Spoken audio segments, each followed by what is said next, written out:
તો ભાઈઓ ખરેખર આ કડદા શું છે? બોટાદની અંદર મિત્રો જે માર્કેટ યાર્ડની અંદર જ્યાં બબાલ થઈને મિત્રો તે કડદાને લીધે જ થઈ છે. કારણ કે આ કડદા મિત્રો મને પણ ખબર નથી પહેલાં ખબર નથી ને તમને પણ અત્યારે ખબર નહીં હોય કે આ કડદા શું છે. અને કડદાને લઈને મિત્રો 10 થી 12 વર્ષની આ ભ્રષ્ટાચાર ચાલી રહ્યો હતો કડદાનો. તો મિત્રો તમને બધી માહિતી આપીશ કે કડદા એટલે શું. તો મિત્રો પહેલાં ડીજે જોગરાણાનો વિડીયો વાયરલ થઈ રહ્યો છે, પહેલાં તે વિડીયો સાંભળો. છેતરાય છે. શું કામ?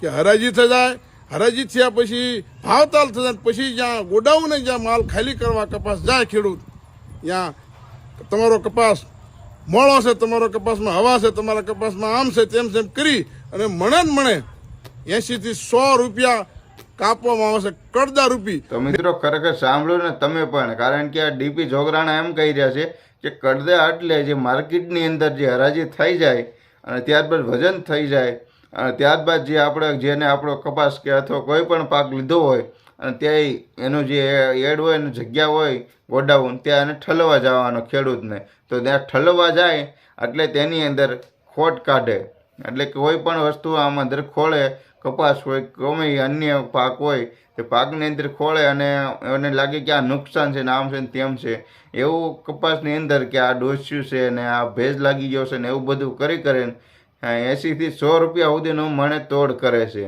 આ તોડ જે કરે ને એનું નામ જ કડદા છે મિત્રો. ખરેખર તમને બધા લોકોને ખબર નહીં હોય, મને પણ ખબર પહેલાં નથી કે આ કડદા એટલે શું કહેવાય.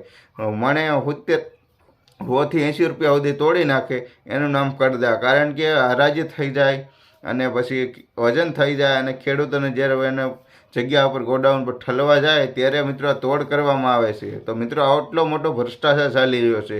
જે એક ગાડી અંદર 400 થી 500 મણ કપા હોય અને 400-500 મણ એટલે કે 400-500 મણે 100 રૂપિયા તોડે તો 40 થી 50 હજાર રૂપિયાની મિત્રો રેન્જ થાય એક ગાડીથી.